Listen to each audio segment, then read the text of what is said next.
Seat ఒకటి ఇచ్చండి. అక్కడ ఉన్నాయి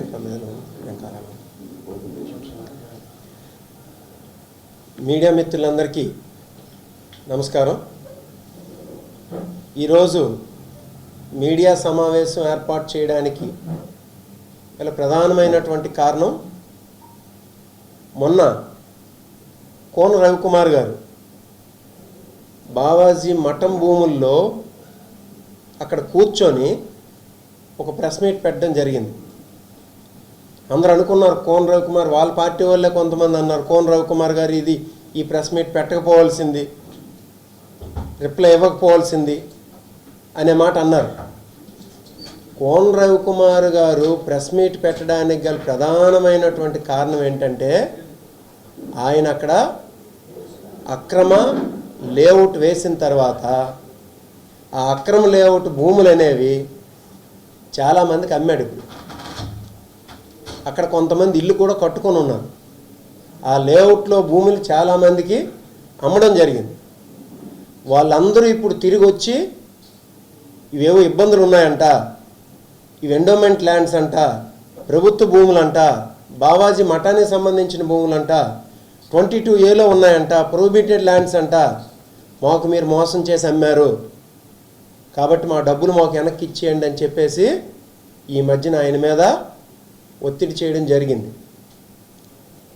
అది కాకుండా ఇంకా ఫ్యూచర్లో కూడా ఎంతోమంది రైతుల దగ్గర తీసుకున్నటువంటి బలవంతంగా లాక్కున్నటువంటి భూములకి మళ్ళీ లేఅవుట్ వేయాలి. అతను ఆల్రెడీ ఒక టీచర్, నేను ఆ పేరు తర్వాత రివీల్ చేస్తాను, అతని దగ్గర 1 ఎకరాన్నర, ఇంకొక రైతు ఉన్నాడు అతని దగ్గర ఇంకొక ఎకరా, ఇలా ఆల్రెడీ భూములు దోచుకొని ఉన్నాడు ఆయన. ఆల్రెడీ 30 లక్షలు 20 లక్షల రూపాయలు ఇచ్చి అది ఫర్దర్గా లేఅవుట్ వేయాలి. మళ్ళీ ఆ లేఅవుట్ వేయాలన్నా ఈ 22A ఉందంట, ఎండోమెంట్ ల్యాండ్స్ అంట, బావాజీ మఠం భూములంట. సో మరి చెల్లం దాని మీద 100 కోట్ల దోపిడీ చేయాలని కూర్చున్నాడు. కాబట్టి ఆయన ఈరోజు అక్కడికి వచ్చి 4 బ్రోకర్లను పట్టుకొని, అక్కడ ఉన్న వాళ్ళందరూ కూర్చున్న వాళ్ళందరూ ఎవరు? రియల్ ఎస్టేట్ బ్రోకర్లు. ఆ 4 బ్రోకర్లను కూర్చునిపెట్టి గట్టిగా మాట్లాడేసి ఇప్పుడు కొన్నటువంటి చిన్న చిన్న కుటుంబాలు, మోసం చేసినటువంటి చిన్న చిన్న వ్యక్తులకి నమ్మించే ప్రయత్నంలో భాగమే ఆ ప్రెస్ మీట్. కూర్చున్న వాళ్ళు రియల్ ఎస్టేట్ బ్రోకర్లు, ఇంకా ఆయన పక్కన కూర్చున్నాడు ఎవరతను బావాజీ మఠం తాలూకు వ్యక్తి అని చెప్పేసి అంటున్నాడు. ఆయన బావాజీ మఠం అనేది ముకుల్దాస్ బావాజీ అని ఒక వ్యక్తి స్టార్ట్ చేశాడు. అతను ఎప్పుడు 1600లో. ఆ ముకుల్దాస్ బావాజీ మఠం స్టార్ట్ చేస్తే మఠానికి ఎవరుంటారు? ఉత్తరాధికారి ఒక అతను ఉంటాడు, ట్రస్టీ. ఈరోజు ఉన్నటువంటి బావాజీ 12వ వ్యక్తి, అంటే 1, 2, 3, 4 12వ వ్యక్తి. వాళ్ళు ఎవరు? వాళ్ళ తాలూకు పిల్లలు కాదు. ముకుల్దాస్ బావాజీ ఎవరినో ఒకరిని మళ్ళీ సేవ చేసి అతన్ని నామినేట్ చేసుకుంటాడు ఉత్తరాధికారిగా. వారసులు ఉత్తరాధికారులు ఎవరు? ఎవరైతే సేవ చేస్తారో వాళ్ళు ఉత్తరాధికారులు అవుతారు. అలాగా ముకుల్దాస్ బావాజీ నుండి ఒక్కొక్కరు రాగా లాస్ట్గా ఉన్న అతను రఘువీర్ దాస్ బావాజీ అని చెప్పేసి ఉన్నాడు. అతను 90 years 92 years అప్పుడు చనిపోయాడు. అతను మొన్న రీసెంట్గా ఆయన చనిపోయింది కూడా పెద్ద మిస్టరీనే. విషప్రయోగం ద్వారా చనిపోయాడండి. ఆ రఘువీర్ దాస్ బావాజీ తాలూకు కొడుకు అతను మొన్న కోన రవికుమార్ గారి పక్కన కూర్చున్న అతను. ఇప్పటి వరకు 11 మంది ఉత్తరాధికారులు ఎవరు కూడా వాళ్ళ కొడుకులు ఉత్తరాధికారులు అనలేదు. ఈయన్ని తీసుకొచ్చి ఇప్పుడు వారసుడి కింద పెట్టాడు ఇతను. అంటే అర్థం ఏంటి? వాళ్ళు బావాజీ మఠంలోన వాళ్ళ కుటుంబంలోన చిచ్చు పెట్టి తగు పెట్టి వాళ్ళ భూమిని కారు చౌకగా లాక్కున్నటువంటి వ్యక్తి ఈ కోన రవికుమార్. మధ్యలో 4 బ్రోకర్లు పెట్టాడు. ఆ బ్రోకర్ల మధ్యలో పెట్టి వాళ్ళ రైతులట వాళ్ళు. ఇది అందుకోసమని ఈ ప్రెస్ మీట్ ఆయన ఏర్పాటు చేయడం జరిగింది మొన్న. అంటే అక్కడ భూములు కొనుక్కుంటున్న వారిని నమ్మించడానికి, ఆయన రేపొద్దున మళ్ళీ రియల్ ఎస్టేట్ వ్యాపారం చేయడానికి అందులో అక్కడికి వెళ్ళి కూర్చొని ప్రెస్ మీట్ పెట్టడం జరిగింది. చెప్తున్నవన్నీ అబద్ధాలే. ఆయన డబ్బుల కోసం, అక్రమ సంపాదన కోసం ఎంతలా దిగజారిపోతాడు అనడానికి మొన్న ఆయన పెట్టినటువంటి ప్రెస్ మీటే ఒక నిదర్శనం. చెప్తున్నవన్నీ అబద్ధాలే, ఒక్కటి నిజం లేదు. అబద్ధాలు చెప్పుకొని ఉంటున్నాడంటే ఎప్పుడు మనిషి అబద్ధాలు చెప్పుకొని బతుకుతాడండి? ఎప్పుడు దిగజారిపోతాడు? డిఫెన్స్లో పడేటప్పుడు మాత్రమే ఆ స్టేజ్కి వస్తాడనమాట. ప్రస్తుతానికి ఆయన ఉన్నటువంటి స్టేజ్ అది. రేపు అక్రమ సంపాదన కోసం అదన్నీ చేస్తున్నాడు అతను. వాస్తవంగా బావాజీ మఠం తాలూకు చరిత్ర మొత్తం చెప్తాను వినండి మీరు క్లియర్గా. ఇంతకుముందు చెప్పాను, మరొకసారి రీక్యాప్ చేయిస్తాను. అది బావాజీ మఠానికి 1650 సంవత్సరాలు ఆ టైంలో ముకుల్దాస్ బావాజీ అనే వ్యక్తి సదావర్తి జరిపేవాడు. సదావర్తి అంటే ఏంటంటే నిత్యం అన్నదానం జరపడం, నిత్యం సాధువులకి, ఫకీర్లకి, పిలిగ్రిమ్స్కి, అంటే ఈ ఎవరైతే ఈ భక్తులు ఉంటారో వాళ్ళకి రైస్ అంటే ఏంటి భోజన సదుపాయాలు, షెల్టర్ సదుపాయాలు కల్పించే వ్యక్తి ముకుల్దాస్ బావాజీ. అతనికి 1690లో నుండి మళ్ళీ 1810 వరకు ఈ మఠానికి మొఘల్ చక్రవర్తులే వేలాది ఎకరాల భూములు ఇచ్చారు.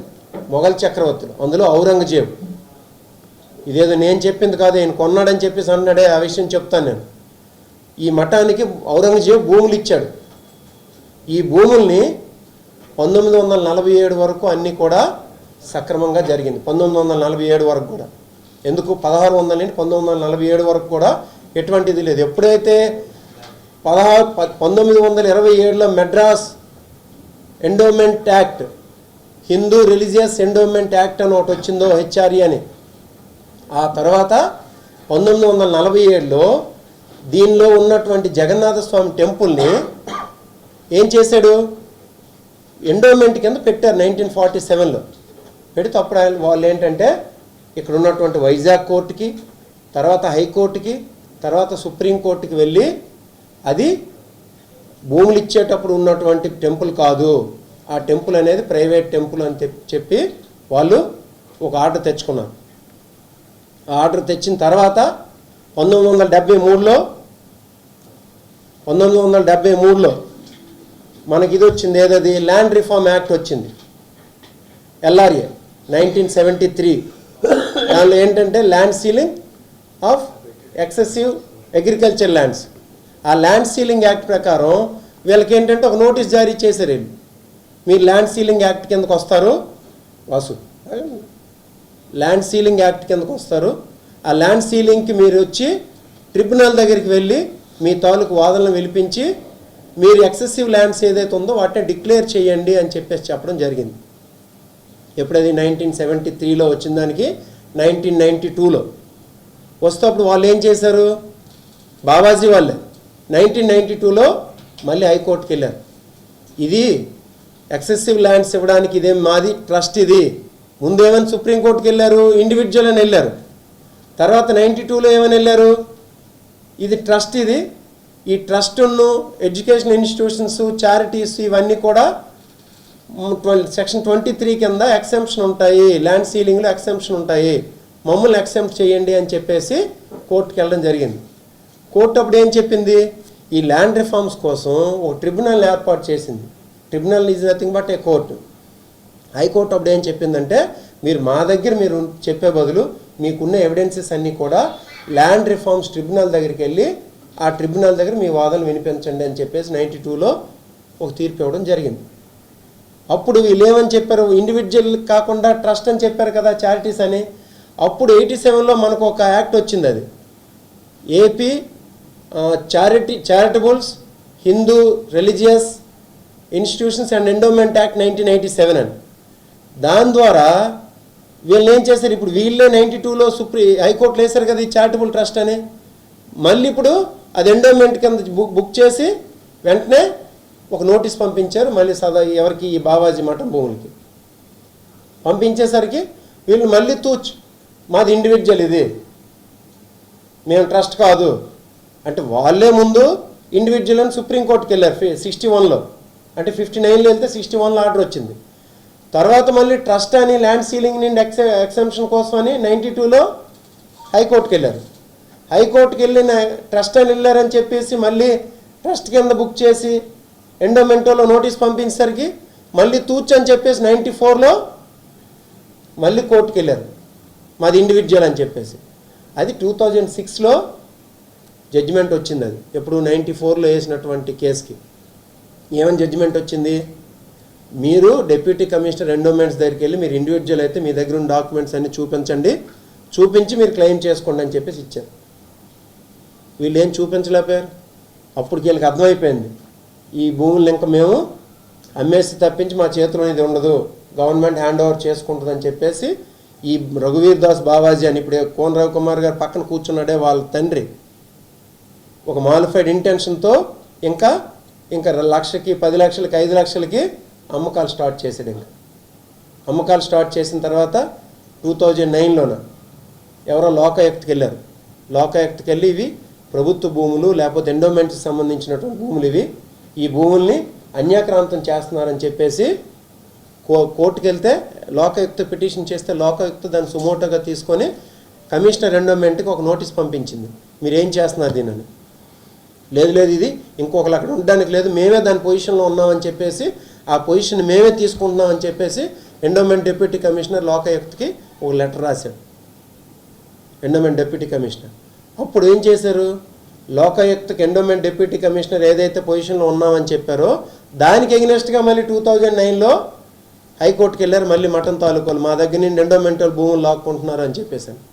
వెళ్తే దాన్ని 2024లో ఏదైతే బావాజీ మఠం వాళ్ళు వేసారో దాన్ని 2024లో డిస్మిస్ చేసింది హైకోర్టు. డిస్మిస్ చేసిన తర్వాత గవర్నమెంటు మన శ్రీకాకుళం డిస్ట్రిక్ట్ కలెక్టర్కి ఒక నోట్ పంపించింది. అక్కడ ఉన్నటువంటి ఎంక్రోచ్మెంట్స్ కానీ అక్కడ ఉన్నటువంటి ఆక్యుపెంట్స్ కానీ వాళ్ళందరికీ నోటీసులు ఇవ్వండి, నోటీసులు ఇచ్చి వాళ్ళన్నింటినీ ఎవాక్యుయేట్ చేయించేసి అది గవర్నమెంట్ హోల్డింగ్లో లేకపోతే ఎండోమెంట్ తాలూకు డిపార్ట్మెంట్ హోల్డింగ్లో ఉంచండి అని చెప్పారు. దాంతో అప్పుడు కలెక్టర్ ఏం చేశాడు, 24లో ఒక నోట్ ఇచ్చి మన ఈవో సూర్యనారాయణ స్వామి దేవాలయం అంటే executive officer EO Suryanarayana Swamy దేవస్థానంకి ఆ భూములను అప్పచెప్పి మీరు కస్టోడియన్ కింద ఉండండి అని చెప్పేసి ఉంచడం జరిగింది. ఇది దాని హిస్టరీ. ఇప్పుడు దానికి కోన రవికుమార్ ఏం చేశాడు, ఇప్పుడైతే 2006, 7, 9 నుండి అమ్మకాలు స్టార్ట్ చేశారు కదా, ఈ తయారయ్యారు కొంతమంది బ్రోకర్లతో. కోన రవి తయారై ఇక అమ్మకాలు స్టార్ట్ చేశారు. ఎకరా 10 లక్షలు 20 లక్షలు 30 లక్షలు కొనడం, రియల్ ఎస్టేట్ వేయడం ఉంది. కోన రవికుమార్ గారికి ఉందండి. ఇప్పుడు ఆర్మీ క్యాంటీన్ పక్కన ఉన్నటువంటి రెండో బిట్టు 30 సెంట్లు 35 సెంట్లు ప్రస్తుతానికి కోన రవికుమార్ దాని ఓనర్. ఇది రియల్ ఎస్టేట్ వేసిన వెంచర్ కాదు, ఇంకా ఉంది అందులో. ఇప్పుడు మళ్ళీ అదనంగా వేరే వాళ్ళని పెట్టేసి ఆల్రెడీ 2.5 ఎకరాలు లాక్కొని ఉన్నాడు రైతుల దగ్గర.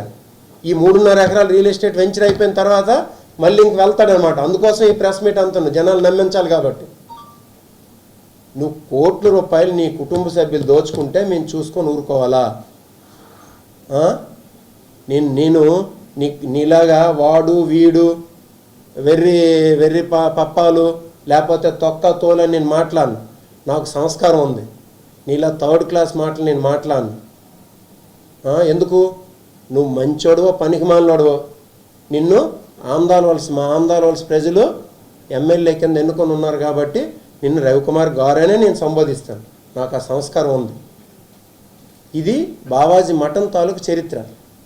ఇప్పుడు దాన్ని ఏం చేశారు వీళ్ళు, ఈ కోన రవికుమార్ కుటుంబ సభ్యులు గత 10-15 ఏళ్ళు బట్టి దాన్ని అమ్ముకోవడం, 20 లక్షలకి 10 లక్షలకి 30 లక్షలకి ఆక్యుపై చేయడం.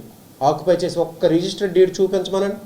ఒక్క రిజిస్టర్డ్ డీడ్ ఇల్లీగల్గా రాయించుకోవడం, రాయించేసి లేఅవుట్ వేసి అమ్మేయడం. ఇప్పుడు ఆ లేఅవుట్కి ఎందుకు నేను ముందు చెప్పాను అనుకుంటున్నారు, ఇవి జరుగుతున్నాయి, సంవత్సరాల తరబడి జరుగుతున్నాయి. ఆ లేఅవుట్కి కోన రవికుమార్ మరీ బరి తెగించి 1,45,00,000 పెట్టి ఈ లేఅవుట్కి మనం చూపించిందంత ఏం చూపించాడు ఆయన, ఇల్లుని చూపించాడు వెళ్ళి. మరి ఈ ప్లేస్ ఏం చూపించలేదు ఆయన. ఇదేంటిది, ఇక్కడ ఇల్లు ఉన్నాయా? దీనికి 1,45,00,000 పెట్టి డ్రైనేజ్లు మళ్ళీ సీసీ రోడ్లు వేసాడు. సీసీ రోడ్లు డ్రైనేజ్లు వేస్తావా? నీ అబ్బగారి సొమ్మ ఇది, గవర్నమెంట్ సొమ్ముని తీసుకొచ్చేస్తావా? నువ్వు చెప్తున్నావే నేను వేస్తాను నేను చేస్తాను, నువ్వు చెప్పినవన్నీ రేపు కోర్టు దగ్గరకు వచ్చి చెప్పు. నువ్వు మొనగడవైతే, నువ్వు దమ్మున్నాడు అయితే రా కోర్టు దగ్గరకు వచ్చి నువ్వు చెప్పు, ఎఫిడవిట్ ఇచ్చి. నువ్వు జైలుకి ఎందుకు పోవు చూస్తాను. వేస్తావా? దీనికి గవర్నమెంట్ దగ్గర అప్రూవల్ తెచ్చి ఎన్ఆర్ఈజెస్ డబ్బుల ద్వారా తీసుకొచ్చేస్తావా? వేసి ఇంకా అబద్ధాలు చెప్తావా? ఇవ్వండి రోడ్లు చూడండి, 1,40,00,000 పెట్టి రోడ్ల ఏది నువ్వు వేసిన అనాథరైజ్డ్ లేఅవుట్కి నువ్వు అమ్ముకొని కోట్లు దోచుకున్న దానికి గవర్నమెంట్ డబ్బా ఉంది. ఇది ఇంకా చెప్తున్నాడు. ఇగోండి అది అనాథరైజ్డ్ లేఅవుట్. ఇక్కడ ఏ లేఅవుట్లు ఇగోండి చూడండి. ఇవి secretary surveyor, Panchayat secretary surveyor ఏమని రాశారు చూడండి ఆ బోర్డు మీద. ఈ స్థలం అక్రమ లేఅవుట్గా గుర్తించడమైనది, లావాదేవీలు నిషేధించడమైనది. ఈ లేఅవుట్ అక్రమ లేఅవుట్ నిషేధించడమైంది, లావాదేవీలు అని రాశారా? చూడండి, మీరే చూడండి. ఆ నిల్చున్న ఆవిడ పంచాయత్ సెక్రటరీ, ఆ పక్కన ఉన్న వాళ్ళు రెవెన్యూ సర్వేయర్. ఆ బోర్డులన్నీ పీకేస్తూ వెళ్ళి నువ్వెందుకు పుచ్చకాయలు దొంగలంటే భుజాలు తొడుక్కోవడం? నువ్వు దొంగవు కాబట్టే, నీ దొంగతనం బయటపడిపోయింది, నీ అక్రమార్జన బయటపడిపోయింది కాబట్టే నువ్వు ఈరోజు భుజాలు తడుక్కుంటున్నావు. నీ సంగతి అంతా చెప్తాను నీకు. నీ ఇలా ఉందా, నీకు బట్టలు ఇప్పేసి రోడ్డు మీద నిలబెట్టకపోతే వాళ్ళకి అడగండి.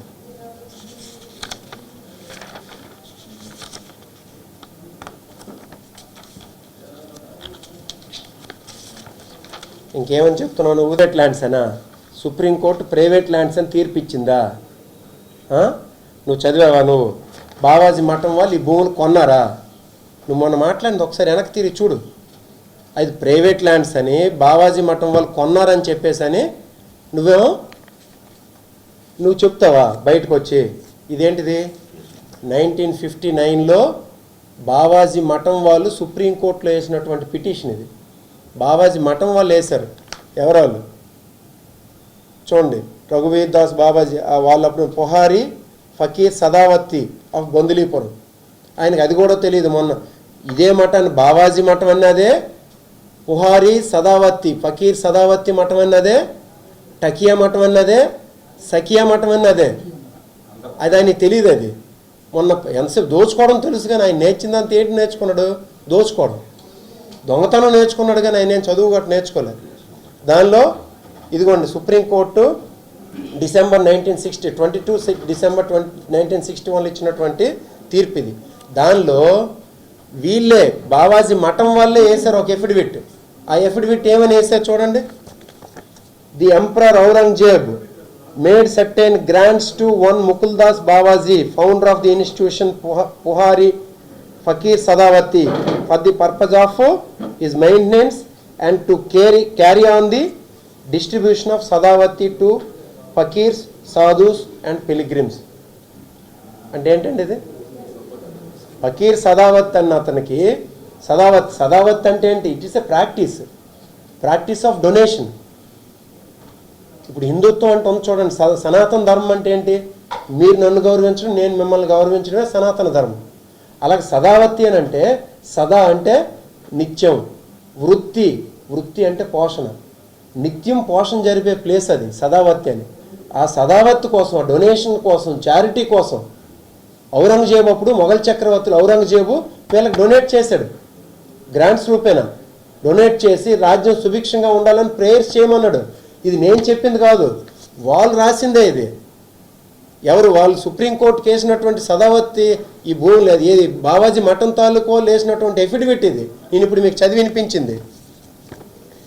దానిలో ఇంకా అన్నాడు కదా, ఏమని అన్నాడు? ఇది వాళ్ళు ప్రైవేట్ భూములు అని చెప్పేసి. అసలు అక్కడ భూముల ప్రస్తావనే లేదు. సుప్రీంకోర్టుకి ఏమని వెళ్ళారు వాళ్ళు? మెడ్రాస్ 1927 యాక్ట్ ప్రకారం అక్కడ ఉన్నటువంటి జగన్నాథ టెంపుల్ని హిందూ టెంపుల్ కింద, పబ్లిక్ టెంపుల్ కింద గుర్తించారు వాళ్ళు 1947లో. గుర్తిస్తే ఇది పబ్లిక్ టెంపుల్ కాదు. వీళ్ళు భయపడ్డారు. ఏంటది? టెంపుల్ కింద వాళ్ళు గుర్తించేస్తున్నారు, ఈ ఆస్తులన్నీ ఎండోమెంట్స్కి వెళ్ళిపోతాయని భయపడి వాళ్ళు సుప్రీంకోర్టుకి ఏమని వెళ్ళారు అనుకుంటారు? The sole and only one క్వశ్చన్తో వెళ్ళారు. ఆ టెంపుల్ అనేది పబ్లిక్ కాదు, ప్రైవేట్ అని చెప్పేసి వెళ్ళారు వాళ్ళు. అక్కడ ఆస్తుల గురించి వెళ్ళారు. చూడండి, కావాలి నేను చదువుతాను అది. The board of commissioners Madras held that the temple in suit that is Jagannatha temple was a public temple.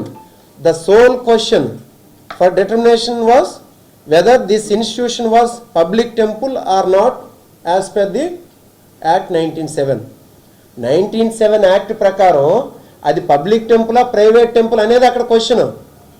భూములతో సంబంధం లేదు. భూములు అనేవి సదావర్తివి, అంటే భోజనం షెల్టర్ సదుపాయాల కోసం ఉంచినవి అవి. ఈయన చెప్తున్నాడు ఈయనకేం చదువు లేదు ఏం లేదు, ఊరిని అలా మాట్లాడేస్తాడు. కానీ అది నిజం. అది తర్వాత ఇదిగోండి వాళ్ళు చెప్పినవే, ఔరంగజేబు ఇచ్చాడని, అది డాక్యుమెంటెడ్గా ఇచ్చాడు ఆయన ఔరంగజేబు. చూడండి ఇది నేను పెట్టింది, ఇదిగో ఇదండి, నేను చదివేది కూడా అదే. ఇది వాళ్ళు వేసిన ఎఫిడవిట్, ఇది నేను వేసింది కాదు, మీకు కావాలంటే అందరికి ఇస్తాను. నేను 1961 జడ్జిమెంట్, ఇది supreme court judgment, chief justice of India కూర్చున్నటువంటి బెంచ్లో ఉన్నటువంటి జడ్జిమెంట్ ఇది. చూడండి వాళ్ళు రాసింది, the documents on record and bearing dates from 1698 1698 to 1803 AD mention the grants to be for the purposes of the Bawaji, that is head of the institution. The document P1 exhibit the history of events ante paata calendar prakaram corresponding 1968 AD, and the purports to be executed by Ibrahim Khan అన్నతను ఈ document execute చేసి వాళ్ళకి ఇచ్చిన గ్రాంట్కి. ఇబ్రహీం ఖాన్ బహదూర్ అన్నాడు ఎవరు? A humble servant of Badshah Alamgir Ghazi తాలూకా servant. Badshah Alamgir Ghazi అంటే ఎవరు? That is emperor Aurangzeb, a Mughal emperor. చూడండి ఇది మొఘల్ ఎంపరర్స్ ఇస్తే ఈయన కొన్నారని చెప్తాడు. కొన్నారా? నువ్వు చూపించు, వీళ్ళు కొన్నట్రా చూపించి, వాళ్ళు ఇది పెట్టిందా లేదో. వాళ్ళే సుప్రీంకోర్టు ఇచ్చిన ఎఫిడవిట్లో వాళ్ళు చెప్తే ఈయనెవరండి చెప్పడానికి వాళ్ళు కొన్నారని చెప్పేసి. ఇది సుప్రీంకోర్టుది. ఇలా ఉంచండి. ఇంకేమంటున్నాడు ఆయన? అవి ఇంకేంటంటే ఈ దాదాపు 1000 ఎకరాలు కూడా ఫస్ట్ ఇచ్చేటప్పుడు ఏమైంది, ఆ 1698లో ఈ బావాజీ మఠానికి ఇస్తే మఠం వాళ్ళు 1000 ఎకరాలు ఏం చేయలేరు కదా. వాళ్ళు ఏం చేశారు, రైతులకి 2 ఎకరాలు 3 ఎకరాలు ఎకరాల లెక్క అక్కడ ఉన్నటువంటి రాగోలు, మన అక్కివరం, తోటాడ, గోపీనగరు, మసాయిపేట, లేకపోతే ఈ బొందిలీపురం ఏరియా, ఈ బలగా ఈ ఏరియాలో ఉన్నటువంటి రైతులకి వాళ్ళు ఎకరా 2 ఎకరాలు పండించమని ఇచ్చి, ఆ పండించి వచ్చినటువంటి ఫలసాయంలో కొంత కప్పంలాగా, అంటే ఏంటి, కొంత ప్రాఫిట్ని మఠంకి ఇస్తే ఆ మఠం అప్పుడు ఏం చేసేది, దాన్ని సదావతి చేసేది. అంటే ఈ భోజన సదుపాయాలు, వసతి సదుపాయాలు కల్పించేది. ఆ రైతుల దగ్గర ఉండేది. దాన్ని జిరాయితీ భూములు, రైతులు జిరాయితీ భూములు అంటున్నాడు ఈయన. ఈయన దగ్గర ఉన్న బ్రోకర్లే రైతులు, వాళ్ళు చెప్తుంది అంతను. ఇంకేమన్నాడు, మీరు ఇంకో ఒక మాట ఆయన ఒక్కసారి మళ్ళీ వెనక్కి వెళ్ళి చూడండి. ఇంకో మాట అన్నాడు ఆయన. ఫస్ట్ అనేది అది ఇండివిజువల్ ల్యాండ్, మఠం తాలూకు ప్రైవేట్ భూములు అని అన్నాడు ఆయన. తర్వాత ల్యాండ్ సీలింగ్ గురించి మాట్లాడాడు. మీరు చూడండి ల్యాండ్ సీలింగ్ గురించి మాట్లాడేటప్పుడు ఏం చెప్పాడు, ల్యాండ్ సీలింగ్ అనేది ట్రస్ట్లకి, చారిటబుల్ వ్యవస్థలకి, ఎడ్యుకేషన్ ఇన్స్టిట్యూషన్స్కి వర్తించదు, ఇది చారిటబుల్ ట్రస్ట్ అని అన్నాడు. గుర్తుందా? కోన రవికుమార్ గారు అన్న మాట ఇది నేను చెప్తున్నాను.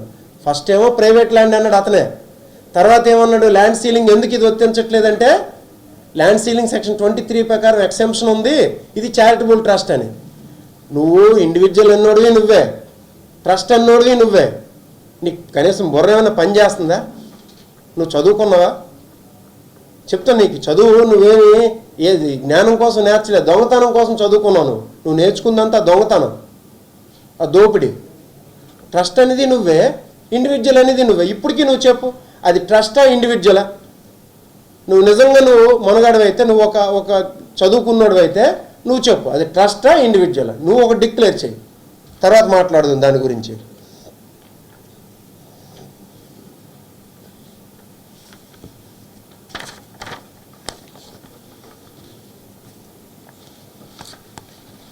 ఇంకోటి అసలు ఆయనకి కొన్నిసార్లు ఇనాం ల్యాండ్స్ అంటున్నాడు, కొన్నిసార్లు సదావత్ అని అంటున్నాడు. ఇనాం ల్యాండ్స్ అంటే ఏంటి? పూర్వం రాజుల దగ్గర సర్వెంట్స్ ఉండేవాళ్ళు. కొద్దిగా ఎవరు వాళ్ళు రాజుల ఆస్థానంలో గుడులు ఉండేవి. ఆ గుడుల దగ్గర పనిచేసినటువంటి పూజారులు కానీ, లేకపోతే వాళ్ళకి సేవ చేసినటువంటి సేవకులు కానీ, లేదు వాళ్ళకి వైద్యం చేసినటువంటి డాక్టర్లు కానీ, వాళ్ళకి సపర్యలు చేసినటువంటి సేవకులు కానీ, వీళ్ళకి రాజులు మెచ్చుకొని ఇదిగో ఈ పలానా భూమి నువ్వు తీసుకో, ఈ పలానా గ్రామంలో ఉన్నటువంటి అగ్రహారం నువ్వు పండించుకో అని ఇచ్చేవి ఇవి ఇనాం ల్యాండ్స్. వాటిని ఇనాం భూములు అంటారు. అది ఇనాం అబాలిషన్ యాక్ట్ వచ్చింది. ఆ ఇనాం అబాలిషన్ యాక్ట్ వచ్చిన తర్వాత సెటిల్మెంట్ కోసం 1960స్లోనే దాన్ని డిక్లేర్ చేశారు. చాలా భూములు సెటిల్ అయిపోయినాయి, ఇంకా సెటిల్ కానివి ఏమైనా ఉంటే వాటిని సెటిల్ చేసుకోవచ్చు. అది ఇనామ్ యాక్ట్, అది ఇనాం భూములు అవి. సదావత్ భూములు అనేవి డిఫరెంట్. సదావత్ అనేవి గ్రాంట్స్ రూపేణ వచ్చేవి, చారిటీ కోసం వచ్చినవి. ఇనాం అనేది రాజులు ఇచ్చినవి, ఇదేమో చారిటీస్ కోసం మఠాలు, ట్రస్టులు, పీఠాలు హోల్డ్ చేసి ఉంచినటువంటి భూములు ఇవి. అసలు నాన్ ట్రాన్స్ఫరబుల్. ఇప్పుడు కాదు, మీరు జీవితకాలం ట్రాన్స్ఫరబుల్ కాదు. మీరు చూడండి, అమరేశ్వర స్వామి టెంపుల్ అని చెప్పేసి అమరావతిలో ఒకటి ఉంది, అమరేశ్వర స్వామి టెంపుల్ అని.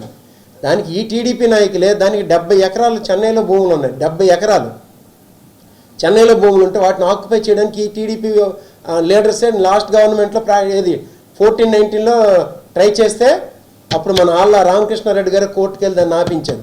ఆ తీర్పులో కూడా ఏంటి క్లియర్గా ఇచ్చింది, ఏమని ఇచ్చింది? సదావత్ భూములు అనేవి ప్రొహిబిటెడ్ ల్యాండ్స్, నాన్ ట్రాన్స్ఫరబుల్, అది ట్రాన్స్ఫర్ అనేది జరగదు అని చెప్పేసి ఇచ్చింది. ఆ జడ్జిమెంట్ కూడా మీకు చూపిస్తాను నేను. ఇవి కొద్దిగా కోన రవికుమార్ గారు ఏంటంటే చదవాలి, అది అక్కడ ఎవరో వచ్చేసి మధ్యలో ఇచ్చేస్తే మాట్లాడేయడం కాదు. ఆ కూర్చున్న నలుగురు కూడా ఎవరు వాళ్ళు?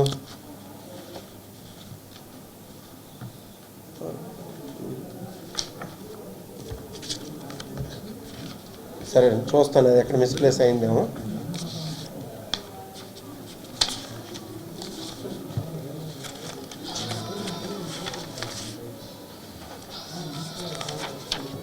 ఏలో ఉన్నటువంటి 121 సర్వే నెంబర్ గల ల్యాండ్స్ ఇవి. పర్లేదు సార్, త్వరకు చూద్దాం. అమరేశ్వర చెప్తానండి మీకు అన్ని డౌట్లు కూడా మళ్ళీ చెప్తాను నేను. ప్రతిదీ మీకు విత్ డాక్యుమెంటరీ ఎవిడెన్స్ ఇస్తాను. సరే, అది మిస్ అయినట్టు ఉంది. Amareswara Swami temple versus government of Tamil Nadu అని చెప్పేసి ఒక కేసు ఉంది, అది కూడా నేను ఇస్తాను మీకు. దానిలో క్లియర్గా హైకోర్టు జడ్జిమెంట్ ఇచ్చింది, సదావత్ భూములు అనేవి నాన్ ట్రాన్స్ఫరబుల్, అసలు ట్రాన్స్ఫర్ చేయడానికి అవకాశమే లేదు అని చెప్పేసాను. సో ఆ జడ్జిమెంట్ ప్రకారం సదావతి ల్యాండ్స్, ఇది మనం సదావతి ల్యాండ్స్, ఇది మఠానికి ఉన్న సదావతి ల్యాండ్స్. సో అందుకు అవి నాన్ ట్రాన్స్ఫరబుల్. ఇంకోటి, మీ కలెక్టర్ ఏదో ఇచ్చాడని చెప్పేసి అంటున్నారు. కలెక్టర్ ఇదేదో 22A తీసేయడానికో లేకపోతే పెట్టడానికో మీరు ఏదో కాగితం చూపించి ఒకడా కాగితం ఒకటి చూపించేసి చెప్తున్నారు. నేను కలెక్టర్ గారికి ఇచ్చేటప్పుడు నేను కలెక్టర్ గారికి ఇక్కడ ఆక్యుపేషన్స్ జరుగుతున్నాయి, మీరు దీన్ని ఆపండి, అది ఎండోమెంట్స్ ల్యాండ్స్ అవి, లేకపోతే ఎండోమెంట్స్ గవర్నమెంట్ హోల్డ్ చేసుకునేది. రేపు పొద్దున్న గవర్నమెంట్ లీజ్కి ఇవ్వచ్చును ఆ 200 ఎకరాలని. లీజ్కి ఇస్తే షార్ట్ టర్మ్ లీజ్ కానీ లాంగ్ టర్మ్ లీజ్ కానీ ఎన్నో కమర్షియల్ కాంప్లెక్సెస్ కానీ లేకపోతే కమర్షియల్ యాక్టివిటీస్ అక్కడ తయారవుతాయి. ఈ చిన్నవి కాదు. నేను కలెక్టర్ గారికి గ్రీవెన్స్లో పెడితే కలెక్టర్ గారు ఇచ్చినటువంటి రిప్లై ఇది చూడండి. ఇది కలెక్టర్ గారు ఇచ్చినటువంటి రిప్లై ఇది. ఈ రిప్లైలో చాలా క్లియర్గా చెప్పారు ఆయన. ఏంటది? Fakir Sadavatya Bondilipuram have no right on the mutt property, The entire charge of mutt has to be taken over from the Pohari Fakir Sadavati ante Babaji Mattam nandi by the E.O. Suryanarayan Swami Temple, Arasvalli. It is further reported that the entire mutt property was published under section 22A(1)(c) ante prohibited lands kanda chesi and of the AP Registration Act 1908. Hence there is no possibility to transfer the mutt property through registration. There is no possibility of transfer the mutt property through registration. Immediately after assuming the charge of the mutt, the entire immovable properties have to be surveyed with the help of Tahsildar and all the encroachments shall be enacted, duly issuing notices under section 83. ఇది ఇచ్చింది collector. మరి నీకే collector ఇచ్చాడు? నాకు ఇచ్చింది ఈ స్వప్నిల్ దొనకర్ పుండకర్ గారు, ఈయనే. మరి మీకే కలెక్టర్ ఇచ్చాడో, ఏ జిల్లా కలెక్టర్ ఇచ్చాడో నాకు తెలియదు. ఇది ఇచ్చింది కూడా ఎప్పుడు ఇచ్చాడు? ఇది 10/2/2025, 10/2/2026, 10/2/2026 ఇచ్చింది. చూడండి, నేను ఎప్పుడు కంప్లైంట్ ఇచ్చాను? నేను 14/7/2025 నేను ఇస్తాను కంప్లైంట్. చూడండి, ఇవ్వండి గ్రీవెన్స్లో ఇస్తే ఆయన ఇచ్చినటువంటి రిప్లై, కలెక్టర్ ఇచ్చినటువంటి రిప్లై. మరి ఈ రిప్లై కాదా ఇది? ఉంది.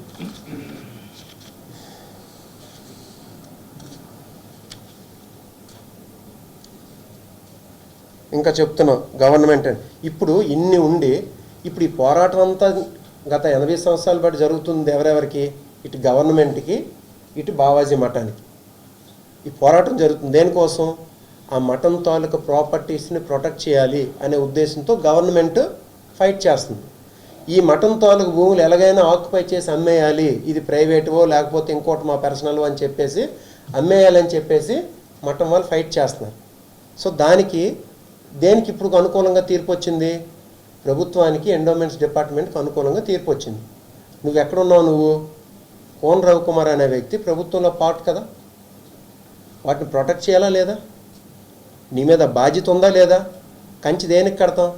చేను కాపాడడానికే, చేను తినేయడానికే. నువ్వు చేస్తుంది ఏంటి? తినేస్తావా? తినేసి ఇంకేమో అవి ప్రైవేట్ ల్యాండ్స్ అని చెప్పి వాదిస్తావా? నువ్వు 409 సెక్షన్ 409 సెక్షన్ 420 ఐపీసీ దాని కింద నువ్వు చీటింగ్ కేసు అవుతావు, నువ్వు జైలుకి కూడా పోతావు. నువ్వు ఏదైతే మన ప్రెస్ మీట్ పెట్టేసి నువ్వు ఇచ్చావో, నువ్వు దమ్మున్నోడు అయితే రా కోర్టు ముందు అది చెప్పు. చెప్తే నీకు చెప్తాను అప్పుడు నువ్వెంత చెప్పగలవు, నువ్వెంత మునగడవు. ఉన్నాయి కదా, నువ్వు ప్రైవేట్ ల్యాండ్స్ అన్నావు, ట్రాన్స్ఫరబుల్ అన్నావు. ఒక్క రిజిస్టర్డ్ డాక్యుమెంట్ చూపించు, ఒక్క రిజిస్టర్డ్ డాక్యుమెంట్. మఠం వాళ్ళు రాసి ఇచ్చారన్న రైతులకి, నువ్వు పక్కన కూర్చున్న బ్రోకర్లే నువ్వు చెప్పిన రైతులు ఇచ్చారన్నావు కదా, ఒక్క రిజిస్టర్డ్ డాక్యుమెంట్ చూపించు. నువ్వు చెప్పుపోని 22A ఉన్నది రిజిస్ట్రేషన్ చేసి వచ్చి, నువ్వు ప్రోబిటెడ్ ల్యాండ్స్లో ఉన్నది కలెక్టర్ ఇచ్చింది కాదు, నేను చెప్పింది కరెక్ట్ అన్నీ నాకే తెలుసు, మీకు ఎవరికి ఏం తెలుసు అని అంటావు కదా, నువ్వు చెప్పు. ఒక రిజిస్టర్డ్ డాక్యుమెంట్ చూపించగలవా? ఒక్కదానికి ఏమైనా సరే ఉందా పోనీ అక్కడ రిజిస్ట్రేషన్? కట్టుకున్న ఇళ్ళకి ఒక్కదానికి ప్లాన్ ఉందా? ప్లాన్ అప్లై చేయగలవా? ఎవరికైనా టైటిల్ ఉందా? పోనీ టైటిల్ డిక్లేర్ అయ్యి ఉందా? నువ్వు ఏం చెప్తాను, ఏం మాట్లాడుతాను నువ్వు? అలాంటి ప్రోబిటెడ్ ల్యాండ్స్కి, అనాథరైజ్డ్ లేఅవుట్కి తీసుకొచ్చి నువ్వు ఏం వేసావు? ప్రభుత్వ డబ్బులు తీసుకెళ్ళి సీసీ రోడ్లు, డ్రైనేజీలు వేసావు. ఇది నువ్వు క్రిమినల్ ఆస్పెక్ట్ కాదా? ఒక మాలిఫైడ్ అన్డ్యూ ఇంటెన్షన్ కాదా ఇది? ఇంకా నువ్వు చెప్పావు పెద్ద గట్టి మాట్లాడి 2019, 2024 మధ్యన వైసీపీ ప్రభుత్వంలో చాలా అక్రమాలు జరిగాయి అన్నావు, ఎన్నో చేశారన్నావు. జగన్మోహన్ రెడ్డి గారిని తిట్టావు, మమ్మల్ని అందరినీ తిట్టావు. నిజంగా నువ్వు దమ్మున్నోడు అయితే నీకు ఇదే నా పర్సనల్ సవాల్. నేను చెప్తున్నాను, తెలుగుదేశం పార్టీ వదిలి లేకపోతే వైసీపీ పార్టీ వదిలి నీకు పర్సనల్గా నేను సవాల్ చేస్తున్నాను. నువ్వు నిజంగా తెలుగుదేశం పార్టీ కండువా వేసుకున్న వ్యక్తివి అయితే, నీలో ప్రవహించేది పసుపు రక్తమే కానీ అయితే 2019, 24 మధ్య జరిగిన అక్రమాల మీద ఒక విజిలెన్స్ ఎంక్వైరీ వేయించు, ఒక సిబిఐ ఎంక్వైరీ వేయించు, ఒక జ్యుడిషియల్ ఎంక్వైరీ వేయించు. నువ్వు ఎంక్వైరీ వేయించి నువ్వు ఇచ్చిన కంప్లైంట్ మీద నీతో పాటు పైన కోన రవికుమార్ అని సైన్ చేస్తే, నేను కింద చింతాడు రవికుమార్ అని సైన్ చేసి నీకు ఇస్తాను. నేను వస్తాను నీతో పాటు. దాని ఖర్చు ఎంత అయితే నేను సగం పెడతాను. బాధ్యులందరినీ జైల్లో వేయి నువ్వు దమ్మున్నాడు అయితే. వేయగలవా? నీకు ఆ దమ్ముందా? 3 సంవత్సరాలు ఎదురు చూస్తాను, ఇంకా 3 సంవత్సరాలు ఉంది. ఈ 3 సంవత్సరాలు కూడా ఎదురు చూస్తాను నువ్వు, నీకు దమ్ము ఎంత చూడడానికి. 3 సంవత్సరాల తర్వాత వచ్చేది మా ప్రభుత్వం. ఇప్పుడు నువ్వు బాధ్యులను జైల్లో వేయకపోతే అప్పుడు మేమేస్తాం, నిన్ను నీ తోలుకొని తీసుకెళ్ళి జైల్లో కోర్టు ముందు నిలబెడతాను. ఇది నీకు నేను చెప్తున్నటువంటి సవాలు. నీకు చేతనైతే రా, నువ్వు స్వీకరించిన సవాల్ని. ఇదే నీకు చెప్తున్నాను. 3 years నేను చెప్తాను, వెయిట్ చేస్తాను నీకోసం. ప్రతిసారి కూడా అడుగుతాను. గవర్నమెంట్ నీదే ఉంది, నువ్వే ప్రభుత్వంలో ఉన్నావు, నీ మాట చెల్లితే లేదు రా, విజిలెన్స్ అండ్ ఎన్ఫోర్స్మెంట్ డిపార్ట్మెంట్ దగ్గరికి వెళ్దాం, స్టేట్ డీజీ దగ్గరికి. నువ్వు సైన్ చేయి, నేను సైన్ చేస్తాను. 1914 మధ్య జరిగిన అక్రమాలు ఏమన్నా తీయిద్దాం. ఎలక్ట్రికల్ మీటర్ డబ్బులు కలెక్ట్ చేశారని నువ్వు చెప్తున్నావు కదా, తీ. వాళ్ళు ఎవరితో ఎఫిడవిట్లు తీసుకో, తీసుకున్న వాళ్ళ దగ్గర డబ్బులు తీసుకున్న వాళ్ళ దగ్గర ఏమి నోటరీ చేయించి ఎఫిడవిట్లు తీసుకో, కోర్టులో జైల్లో తోయి. ఎవడెవడైతే బాధ్యులు తోయగలవా? నీకు ఆ దమ్ముందా? నీకు ఇదే నా సవాలు. ఉన్నా ఇప్పుడు నేను చెప్తున్నాను ఇవన్నిటికి కూడా. ఇంకా నువ్వు నిజంగా కానీ ఏమైనా సరే నీకు చిత్తశుద్ధి ఉంటే నేను కొన్ని చెప్తాను, లీగల్ పాయింట్స్ కొన్నని. నువ్వు నిజంగా వీటికుంటే వీటిని ఒక రెవెన్యూ వాళ్ళు కానీ ఇంజనీరింగ్ వాళ్ళు కానీ తీసుకొచ్చి నీ పక్కన కూర్చుని వీటికి సమాధానం చెప్పు.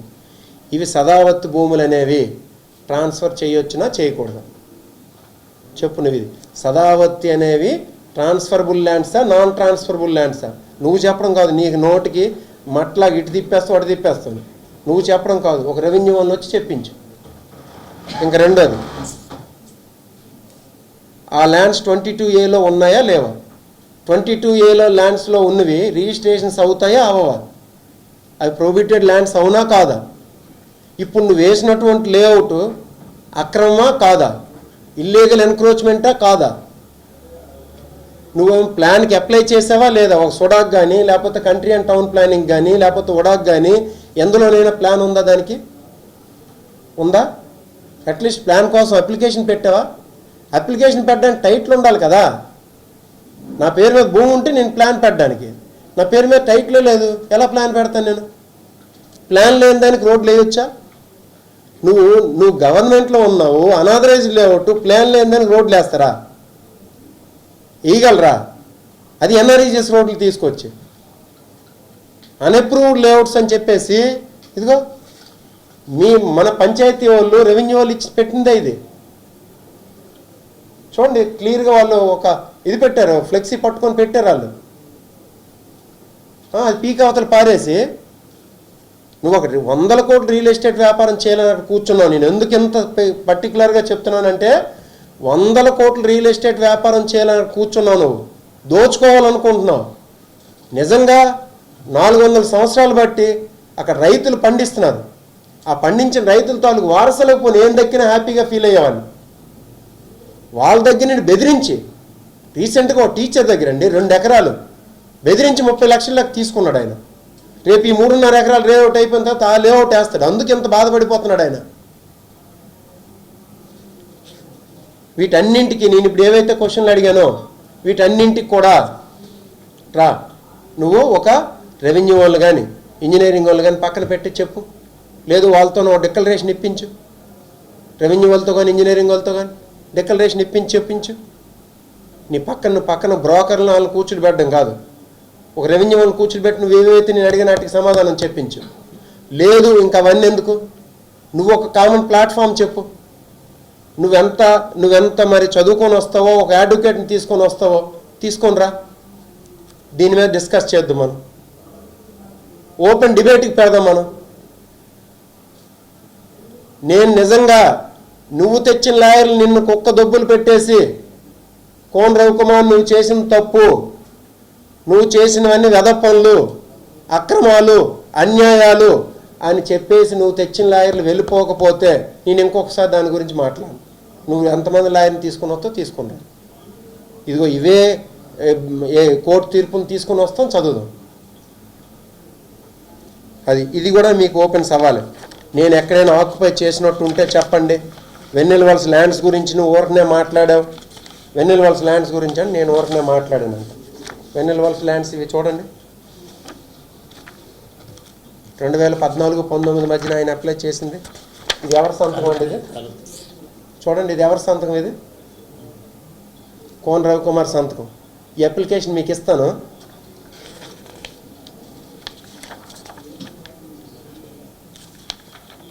ఇదిగోండి, 50 ఎకరాలు కోన్ రవికుమార్ గారు 50 ఎకరాల కోసం దరఖాస్తు చేసినటువంటి. ఎంత లెక్క అది? ఇటు లీజుకి గట్ కాదు, చాలామంది లీజ్ అనుకుంటారు. లీజుకి కాదు, ఎలైనేషన్కి. ఎలైనేషన్ అంటే కొనుగోలు చేయడానికి. ఎంత లెక్క? ఎకరా 2 లక్షలు. ఎకరా 2 లక్షల కొనుక్కోవడానికి 102 ఎకరాలు ఉంటే 50 ఎకరాలు ఆయన పేరు మీద, ఇంకొక 50 ఎకరాలు పాపం ఆయన సత్యమణి గారు, ప్రమీల గారు ఆవిడ పేరు మీద. ఇదిగోండి, ఇది ఆవిడ సైన్ కాదా? ఇది చూడండి, 50 ఎకరాలు నీ పేరు మీద, ఇంకో 50 ఎకరాలు మేడం గారి పేరు మీద. కాదు ఇది? ఇదేంటిది? విఆర్ గూడెం తాలూకా నువ్వు అప్లై చేసింది. ఎన్ని ఎకరాలు? 10 ఎకరాలకి. గణేష్ గాయత్రి స్టోన్ క్రషర్స్ కోసం నువ్వు అప్లై చేసినటువంటి, దరఖాస్తు చేసినటువంటి అప్లికేషన్ ఎంత? అది 10 ఎకరాలకి. ఎంత లెక్క? 7 లక్షల లెక్క. అక్కడ ఉన్నది ఎంత ఇప్పుడు? ఎకరా 2 కోట్లు 3 కోట్లు ఉంటే నువ్వు 7 లక్షల లెక్క దోచేయాలనుకుంటున్నావు. ఇది లీగలా? నీకు అధికారం ఇచ్చింది ఎందుకు? అప్లై చేయడం కోసమా? అంటే దోపిడీ కాదా? నీ ఉద్దేశంలో దోపిడీ అంటే ఏంటి? ఎన్ఆర్ఈజీఎస్ డబ్బుల్ని అల్మాజీపేట, ఇది రచ్చబండ దగ్గర మన పెనుబతి రచ్చబండ దగ్గర కూర్చొని చేతుకున్న 10,000తోని నీ కాలుకున్న 10,000తో ముద్రలు వేసేసి ఉపాధి కూలి డబ్బులు తీసుకున్నావు కదా, అదే దోపిడీ అనుకుంటున్నావా? ఇంకుడు గుంతలు తవ్వించి నీ అకౌంట్లో డబ్బులు వేసుకున్నావు కదా, అదే దోపిడీ అనుకుంటున్నావా? అదే దోపిడీ కాదు, ఇది కూడా దోపిడీనే. నీ అధికారం ఉపయోగించి 7 లక్షల రూపాయలకి 2.5 కోట్లు 3 కోట్ల రూపాయలు ఉన్నటువంటి ఎకరా భూమిని 7 లక్షల రూపాయలకి 6 లక్షల రూపాయలకి అప్పనంగా లాగేద్దాం అధికారాన్ని ఉపయోగించి అనుకోవడం కూడా దోపిడీ. ఇంకా అంటున్నాం, మన మీడియా మిత్రులందరికీ చెప్తున్నాను, నేను తీసుకొస్తాను మీకు అందరూ తీసుకెళ్ళి టీ స్నాక్స్ ఇస్తానని చెప్పేసి. ఎందుకేమో నీ ప్రభుత్వమే అది. 99 పైసలు వైజాగ్లోనే ఎకరా ఇచ్చిస్తే నీకు 7 లక్షలకి ఎకరా ఇవ్వడం మీ లోకేష్ ఇస్తాడు? దేనికి కూర్చోండ్రు మీరు? ఇక్కడ ప్రజల సొమ్ముని దోపిడీ చేయడానికే కూర్చోండ్రు మీరు. ఎవడ ఇస్తాడు? ఖచ్చితంగా ఇస్తాడు. నువ్వు చూపిస్తావు. నేను అది అడ్డుకోవడానికే నా ప్రయత్నం. మా ప్రయత్నం అంతా అది అడ్డుకోవడానికే. అట్లీస్ట్ మేము అడ్డుకోలేకపోయినా ఎందుకు? ఎక్కడ పైనుండి కింద వరకు మీరే కూర్చొని ఉన్నారు, న్యాయ వ్యవస్థల్లో మీరే కూర్చొని ఉన్నారు. అడ్డుకోకపోయినా అంతిమ న్యాయ నిర్ణేతలు అయినటువంటి మన ప్రజలకి నువ్వు చేస్తున్నటువంటి దోపిడీలు తెలియజేయాలని చెప్పేసే ఇదంతా. నువ్వు చదువుకున్న చదువు, నువ్వు దోపిడీకి నువ్వు ఇంక నా చదువు గురించి అంటున్నావు. నువ్వు నా చదువు గురించా? నాకు సర్టిఫికేట్లు ఇప్పించావా? నా చదువు నీకు ఒకసారి చెప్తే, నా బయోడేటా ఎత్తి నీకు గంట పడుతుంది నువ్వు చదవడానికి, నా బయోడేటా చదవడానికి. నేను 7th క్లాస్ ఇక్కడ స్కూల్లో, మన ఆంధ్రప్రదేశ్ గవర్నమెంట్ స్కూల్లో 7th క్లాస్లో నేను క్లాస్ ఫస్ట్. 500 మంది నా క్లాస్మేట్లు 10th క్లాస్లో 500 మంది ఆంధ్రప్రదేశ్ నియోజకవర్గంలో ఉన్నారు. 500 మందిలో నేను టాపర్. నేను 10th క్లాస్ డిస్ట్రిక్ట్ ర్యాంకర్. నేను డిస్ట్రిక్ట్లో టాప్ 50లో ఉన్నటువంటి ర్యాంకర్. నేను ఇంటర్మీడియట్ నీలాగా 10 సబ్జెక్టులు పోయినోడు కాదు. నేను ఇంటర్మీడియట్ నీ సబ్జెక్టులన్నీ పోయినాయి, నువ్వు చెప్పావు అది. ఇంటర్మీడియట్లో మంచి డిస్టింక్షన్తో పాస్ అయ్యి ఇంజనీరింగ్ సీట్ తెచ్చుకొని ఒక ఇంజనీరింగ్ కాలేజ్ 2002లో ఇంజనీరింగ్ ఫస్ట్ క్లాస్లో పాస్ అయ్యి, ఆ తర్వాత నేను జిఆర్ఈ టోఫిల్ రాశాను. నేను నార్థన్ ఇల్లినాయిస్ యూనివర్సిటీలో, అది కూడా నువ్వే ఇప్పించేవేమో. అమెరికాలో ఉన్న నార్థన్ ఇల్లినాయిస్ యూనివర్సిటీలో నాకు ఎంఎస్ కోర్స్ సీట్ వచ్చింది. నేను ఇప్పుడు కావాలని చూపిస్తాను. నేను అప్పుడు 40-50 లక్షలు 2002లో పెట్టుకోగలిగే ఆర్థిక స్తోమత మాకు లేక ఇక్కడ జేఎన్టీయూ అనంతపూర్లో ఎంటెక్ అప్పుడు కూడా ఏది స్టేట్ మొత్తం పీజీ సెట్ పెడితే 72వ ర్యాంక్ వచ్చింది నాకు. పీజీ సెట్లో సీట్ తెచ్చుకొని జేఎన్టీయూ అనంతపూర్లో కంట్రోల్ సిస్టమ్స్లో ఇంజనీరింగ్ ఎంటెక్ కంప్లీట్ చేసి, తర్వాత 2010లో నేను పిహెచ్డి జాయిన్ అయ్యి 2015లో పిహెచ్డి డాక్టరేట్ పట్టా పొంది, చెప్తున్నాను కదా, 4 బెస్ట్ థీసిస్ని ఆ సంవత్సరాన్ని బెస్ట్ థీసిస్లు రీసెర్చ్ ఆర్టికల్స్లో best research articles Andhra university మొత్తానికి ఉంటే థీసిస్లో నాది ఒక బెస్ట్ థీసిస్. అది కావాలంటే అడగండి, మీ కజిన్ ఉన్నారు కదా రామ్జీ గారు, ప్రొఫెసర్ గారు, ఆయన్ని అడగండి. తెచ్చుకొని నువ్వు ఎప్పుడూ టచ్ చేయలేనటువంటి ఇన్స్టిట్యూషన్స్, ఐఐటి కాన్పూర్లో ఇన్ ఫ్రంట్ ఆఫ్ ఎంతోమంది ప్రొఫెసర్స్ దగ్గర, రీసెర్చ్ స్కాలర్స్ దగ్గర సెమినార్ ఇచ్చాను నేను. నువ్వు ఆ గేట్ను కూడా టచ్ చేయనివ్వరు నిన్ను. ఐఎం రాయ్పూర్లో నేను తీసుకెళ్ళి నేను ఒక సెమినార్ ఇచ్చాను. ఇచ్చిన సెమినార్లో ఎస్విలో నీ క్లాస్మేట్ ఒక ఆవిడ పనిచేస్తున్నారు, ఎస్వి శ్రీ వెంకటేశ్వర యూనివర్సిటీలో. మేము 50 మంది సెమినార్లు ఇస్తే ఆవిడ చెప్పింది, నీ 4 సంవత్సరాల డిగ్రీ నువ్వు 5 సంవత్సరాలు చదివావని చెప్పేసి. పోయి అక్కడ వాళ్ళందరూ సెమినార్లు ఇచ్చింది దీనిలో నేను ఫస్ట్గా నిలబడి వచ్చాను. నేను ఐఎం రాయ్పూర్లో వచ్చేసి 2020లో ఈ కాన్స్టిట్యూషన్ గురించి కానీ చట్టాల గురించి కానీ తెలుసుకోవాలని చెప్పేసి ఎల్ఎల్బి ఆంధ్ర యూనివర్సిటీలో రిజిస్టర్ చేసి 2023లో ఎల్ఎల్బి పట్టా పొంది, ఆ తర్వాత ఆల్ ఇండియా బార్ ఎగ్జామ్ రాసి దానిలో సక్సెస్ అయ్యి నేను ఈరోజు హైకోర్టులో ప్రాక్టీస్ చేయగలిగిన స్థాయిది చెప్తున్నాను. నా ఎడ్యుకేషన్ ఇది. నువ్వు నా ఎడ్యుకేషన్ గురించి మాట్లాడుతావు. నేను నా బయోడేటా ఇస్తే నీకు గంట నువ్వు చదవలేవు కూడా. 23 రీసెర్చ్ ఆర్టికల్స్ రాశాను నేను నా పిహెచ్డి దీనిలో. Free journals, science citation index ఉన్నటువంటి జర్నల్స్. అది నువ్వు అంటున్నావు. అందుకు నువ్వేదో మాట్లాడేసి పెద్ద నోరు పెట్టేసి అరిచేస్తే ఎన్నాళ్ళు రోజులు కాదు. అది ఎన్నాళ్ళు జరిగిపోయింది. నీ అప్పబావ రాజకీయాలన్నీ జరిగిపోయినాయి, ఆ రోజులన్నీ పోయినాయి. మేము ఉన్నది ఇక్కడ జగన్మోహన్ రెడ్డి గారి శిష్యులు. మేము తాట తీసి వదిలేస్తాం. గుర్తుపెట్టుకో, ఇది నీ నచ్చిన మాట్లాడితే గట్టి ఊరుకోవడానికి ఏం లేదు.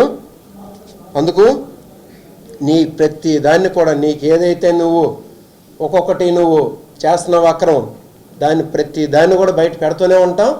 ప్రజల ముందు తీసుకొచ్చి నువ్వు చేసిన అక్రమాలని, అన్యాయాలని, దోపిడీల్ని తీసుకొచ్చి పెడుతూనే ఉంటాం. ఆ తర్వాత ప్రజలు న్యాయ నిర్ణేతలు, ప్రజలే దేవుళ్ళు. వాళ్ళు ఏ నిర్ణయం తీసుకుంటారా, వాళ్ళు ఏం చేస్తారనేది ఆ ప్రజలకే వదిలేద్దాం. నువ్వు ఇంకొకటి అక్కడ పెట్టుకున్నది కూడా దేవుడితో పెట్టుకున్నాను. మొత్తం అక్కడ లక్ష్మీనరసింహస్వామి దేవస్థానం ఉంది, జగన్నాథ స్వామి దేవస్థానం ఉంది. నువ్వు పెట్టుకుని వాటితో పెట్టుకున్నావు. ఆ దేవుడు కూడా నిన్నేం చేయాలో అది చేస్తాడు. ఇది తెలియజేసుకుంటూ ఇక్కడికి విచ్చేసినటువంటి శ్రీకాకుళం జిల్లాకు సంబంధించినటువంటి ప్రింట్ అండ్ ఎలక్ట్రానిక్ మీడియా మిత్రులందరికీ కూడా మరొకసారి హృదయపూర్వకమైనటువంటి నమస్కారాలు తెలియజేసుకుంటూ ఈ విషయాన్ని మీరు 10 మందికి తెలియజేయాలని చెప్పేసి అందుకు మిమ్మల్ని అందరినీ పర్టికులర్గా పిలిచి మరి నాకు తెలిసింది, నేను చదివింది, ఇదేదో ఆయనలాగా ఎవరో ఇచ్చేసి చేసేయడం కాదు. ఇది చూడండి ఒక్కొక్కటి. ఇది 1994లో Hindu religious institutions and endowment department వాళ్ళు అది చారిటబుల్ ట్రస్ట్, అది మఠం, అది ప్రైవేట్ది కాదు అని ఇచ్చినటువంటి డాక్యుమెంట్ ఇది. వీటి కోసం ఎన్నో బాధలు పడాల్సి వచ్చింది తీయడానికి. నీకైతే ఎవరైనా ఇస్తారు. మేము అధికారంలో ఉన్న డాక్యుమెంట్ కూడా ఆర్టీఐ పెట్టి తప్పించేవాడు ఎవడం లేదు. ఇది ముందు సుప్రీంకోర్టు తెలగా మీకు చూపించాను. ఇది 2009లో వాళ్ళు వేసినటువంటి హైకోర్టులో వేసినటువంటి ఎఫిడవిట్ ఇది. దీన్ని తాలూకు జడ్జిమెంట్ కూడా ఉంది. 92లో మాకు ఏది ల్యాండ్ సీలింగ్ నుండి ఎక్సెంప్షన్ ఇవ్వండి అని చెప్పి వేసినటువంటి ఇది కోర్టు ఎఫిడవిట్. ఇది హైకోర్టులో వేసినటువంటి ఎఫిడవిట్. ఇది 1994లో వాళ్ళు మళ్ళీ మేము ఇండివిజువలే, మేమే దీనికి ఓనర్లు అని చెప్పేసినటువంటి ఎఫిడవిట్ ఇది. ఇలా ఇంకా అన్నీ ఉన్నాయి. అందుకు ఇంకా మీకు కావాలంటే చాలా సమాచారాలు ఉన్నాయి. ఇంకొకటే మిస్ అయింది, అది అమరేశ్వర స్వామి దేవస్థానం తాలూకా అది ఉంది, ఇంటి దగ్గర ఉండిపోయి ఉంటుంది అది. అందుకు ఇక్కడ విచ్చేసినటువంటి వాళ్ళందరికీ కూడా మరొకసారి ధన్యవాదాలు తెలియజేసుకుంటూ మీకు ఏమైనా ఒక చిన్న ఇది ఉన్నా సరే చెప్పండి, ఫ్రీగా మాట్లాడండి. ఎవరు? గొండు శంకర్ గారు. ఇది ఉన్నదే తెలుగుదేశం దోపిడీ ప్రభుత్వం అండి. వాళ్ళ హెడ్ ఎవరు? ఇప్పుడు ఈ దొంగల ముఠాకి అందరికి హెడ్ ఎవరు? నారా లోకేష్ గారు. ఆయన ఏమంటాడు, మొన్న 99 పైసలు నేను ఇస్తాను, ఎకరా భూమి అంట వైజాగ్లో 99 పైసలు నేను ఇస్తాను. ఇటు నీ అబ్బ సంపాదించాడా, నేను ఇస్తాను అని అన్నేవాళ్ళు. వీళ్ళందరూ ఒకే ముఠాకు చెందిన వాళ్ళు. దోపిడీ చేయడానికి ఇంకేముంది, నీదంతా నాదంతా. జగన్ మా బాస్ ఎప్పుడు చెప్తుంటారు, ఆయన దోచుకోవడం, వాటాలు పంచుకోవడం. ఆ వాటాలో ఎవరెవరు భాగస్వాములు ఉన్నాయో ఇది ఒకటి తీస్తుంటే తెలుస్తున్నాం. ఒక 20 రోజులు పట్టింది ఈ ఎఫిడవిట్లన్నీ చదివేసరికి. చదివి అర్థం చేసుకొని ప్రతిదీ అండర్లైన్ చేసుకొని మీ దగ్గర సమ్మరీ పాయింట్స్ తీసుకొచ్చి నేను చెప్తున్నాను. నేను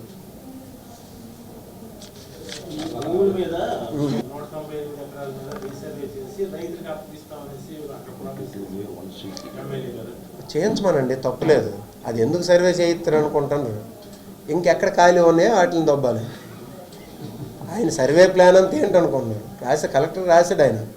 ఇంకెక్కడెక్కడ ఖాళీ ఉన్నాయి, ఈయన రైతులకి ఇస్తాడా?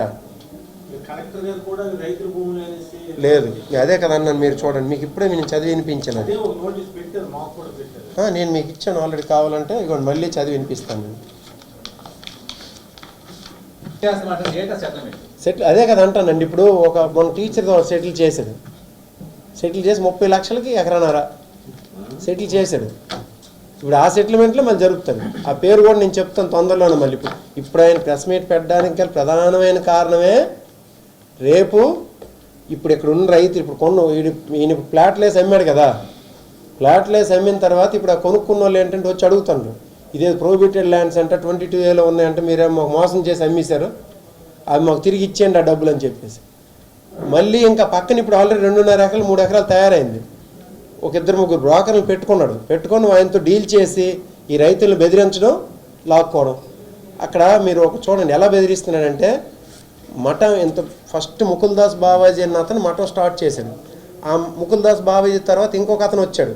అతను ఎవరు? ముకుల్దాస్ బావాజీ కొడుకు గట్ కాదు, ఉత్తరాధికారులు. ఇప్పుడు శారదాపేట ఉంది, ఆయన ఎవరో సరస్వతి అని ఉన్నారు, స్వరూపానంద సరస్వతి. ఆయన కొడుకు గట్ కాదు, ఎవరు? స్మాత్మానంద్. అతను ఉత్తరాధికారి అంటే వాళ్ళు ఉత్తరాధికారికి ఒకరు ఉంటారు, వాళ్ళ వారసులు అంటే వాళ్ళ శిష్యుల్లో ఒకరు అవుతారు. ఇప్పుడు మన చిన్నజీయర్ స్వామి ఉన్నారు, ఆయన శిష్యుని ఆల్రెడీ నెక్స్ట్ అనౌన్స్ చేశారు. శిష్యుడేటి కొడుక కాదు, అలాగే 11 వరకు అలా జరిగాయి. ఈ రఘువీర్ దాస్ బావాజీ అని ఒక అతను ఉన్నాడు, ఇంతకుముందు మొన్న 92 సంవత్సరాలు ఒకటి చనిపోయాడు. ఆయన విషప్రయోగం ద్వారా చనిపోయాడు. ఎవడు చంపేశాడో లేకపోతే ఇందులో ఎవడు కుట్ర ఉందో కూడా తెలియదు. ఎందుకంటే ఈ భూములు, వేల కోట్ల భూములు, ఆస్తులు ఎవడో ఒకడు చంపేసి ఉంటాడు. దానివల్ల ఎవడు చంపుతాడు? లబ్ధి పొందినోడే చంపుతాడు. విషప్రయోగం ద్వారా చంపారు. అయితే ఈ రఘువీర్ దాస్ బావాజీ అన్న అతను నెక్స్ట్ ఇంకొక అతనికి ఏది లీగల్ హెయిర్ కాదు, వాళ్ళు సదావతి జరిపే హెయిర్ అనమాట. అంటే సదావతి జరిపిస్తున్నటువంటి వ్యక్తిని నెక్స్ట్ వారసుడిగా పెడతారు. ఆ వారసుడు ఆల్రెడీ ఒకరు ఉన్నారు. ఆల్రెడీ అతని పేరు నాకు తెలియదు కానీ బక్క చిక్కిపోయి ఒక అతను ఉంటాడు, జగన్నాథ స్వామి యాత్ర గట్రా జరిపిస్తారు, పూజారి. ఇప్పుడు ఈ మన కోన రవికుమార్ గారి పక్కన కూర్చున్న అతను ఎవరు అనుకుంటున్నారు? ఆయన రఘువీర్ దాస్ బావాజీ తాను కొడుకు. ఆయన ఈ మఠానికి కొడుకులు వారసులు అవుతారండి. అతను ఉత్తరాధికారి కేవలం ఏ హక్కులు ఉంటాయి? ఈ మఠం మీద వచ్చినటువంటి ఆదాయాన్ని సదావతి జరపడానికి, అంటే చారిటీస్ జరపడానికి మాత్రమే హక్కు ఉంటుంది. అమ్మకాలు కొనుగోలు జరపడానికి హక్కులు అనేవి ఉండవు. నేనో మీరో చెప్పడం కాదు, చట్టం అది. మీరు అది కలెక్టర్ కూడా ఇవ్వండి. ఇది మీరు కావాలంటే మీరు క్లియర్గా చదవండి, కలెక్టర్ ఇచ్చినటువంటి నోట్ ఇది. సో ఇప్పుడు ఏం చేశాడు ఈయన కోన రవికుమార్ గారు? ఆయన తీసుకొచ్చాడు, ఎవరో నేను ఆడియో అంటున్నానని కాదు కానీ అతన్ని తీసుకొచ్చాడు. అతను ఇక్కడ ఉండడం కూడా పూరిలో ఉంటాడు, అతను తెలుగు కూడా రాదు. మీరు చూడండి, అతను తెలుగు రాదు, కావాలని మీరు వెరిఫై చేయించండి. పూరి నుండి అతను తీసుకొచ్చి చూపించి, అతను ఎవరు? అతను ఈ రఘువీర్ దాస్ బాబాజీ తాను కొడుకు. అతను వీళ్ళని ఇప్పుడు ట్రస్ట్ ఉత్తరాధికారికి వీళ్ళకి మధ్యన తగ్గు పెట్టాడు. ఇతనితో మామూలుగా అనాథరైజ్డ్, అది ఇంక దానిలో మళ్ళీ అనాథరైజ్డ్. అతనితో రాయించుకొని ఇదిగోండి వాటికి సంబంధించినటువంటి పేపర్ క్లిప్పింగ్ ఉంది. అది కూడా ఉన్నోడు కూడా అనాథరైజ్డే. ఆ అనాథరైజ్డ్తో రాయించుకొని అతను పక్కన తీసుకొచ్చి పెట్టాడు. ఇతనే బోగస్. చూడండి, అది ఇవి జరిగిందనమాట. సో అందుకు నేను కోన రవికుమార్ గారికి ఓపెన్గా సవాల్ చేస్తాను, నువ్వు నిజంగా దమ్మున్నాడు అయితే రా, ఎక్కడైనా సరే బహిరంగ చర్చకి పెడదాం. సుప్రీంకోర్టు ఇచ్చిన అనుమతుల మేరకు, అంటే ఆర్డర్స్ మేరకు కొత్త రోడ్డు ప్రాంతంలో 1500 నివాస గృహాలు ఉన్నాయంట. ఆ నివాస గృహాలకు మౌలిక వస్తువులైన రోడ్లు, కాలువలు ఏర్పాటు చేయవలసిన బాధ్యత ప్రభుత్వానికి. అందుకే నేను అక్కడ ఏర్పాటు చేశాను అన్నారు సార్. సుప్రీంకోర్టు ఆర్డర్ 1961లో ఇచ్చిందండి. సుప్రీంకోర్టు ఆర్డర్ తెలిసింది సార్. సుప్రీంకోర్టు ఆర్డర్ లాస్ట్ అంటే డెవలప్మెంట్ కోసం ఉండండి, నేను చెప్తాను. సుప్రీంకోర్టు ఏమైనా ఆర్డర్ ఇచ్చిందో ఒకసారి ఇదిగో, నేను ఇదిగో ఆర్డర్ ఇచ్చిందా ఏదో ఒకసారి నా కాపీ చూపించమని కోన రవికుమార్ గారిని ఒకసారి ఎక్కడ అభివృద్ధి చేయమనేది మన తాలూకా నైతిక హక్కే, నైతిక ఇదే. అది ఇల్లే అనాథరైజ్డ్ అండి, అవి అనాథరైజ్డ్.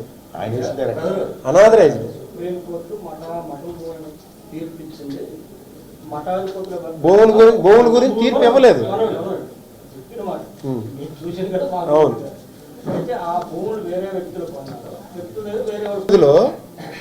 ఔరంగజేబు వాళ్ళకి భూములు ఇచ్చాడు 1698లో.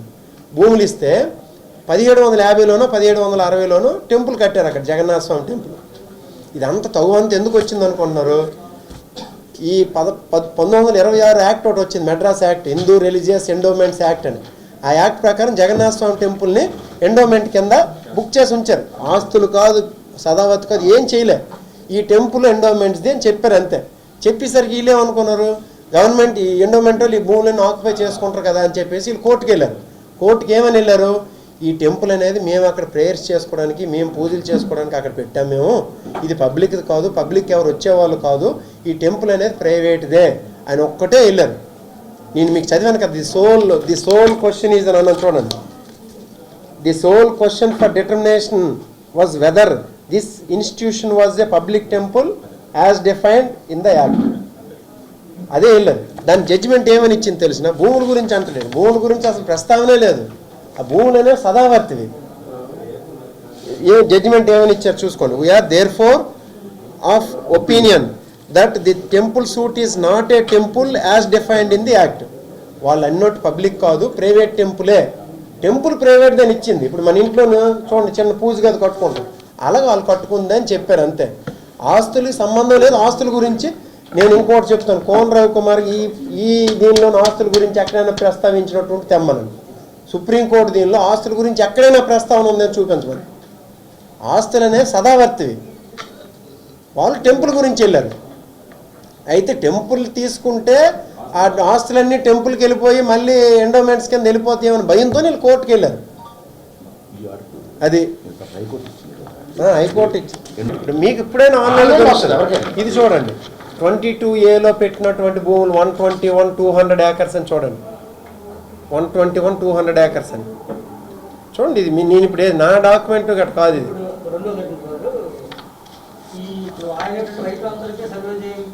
ఇప్పుడు మెడికల్ కాలేజ్ బ్యాక్ సైడ్ ఉన్నాయి, అక్కడ ఉన్నాయి. ఈ భూములు ఇక్కడ ఉన్నవన్నీ కూడా దాదాపు 1000 ఎకరాలు ఇవి సదావర్తివి.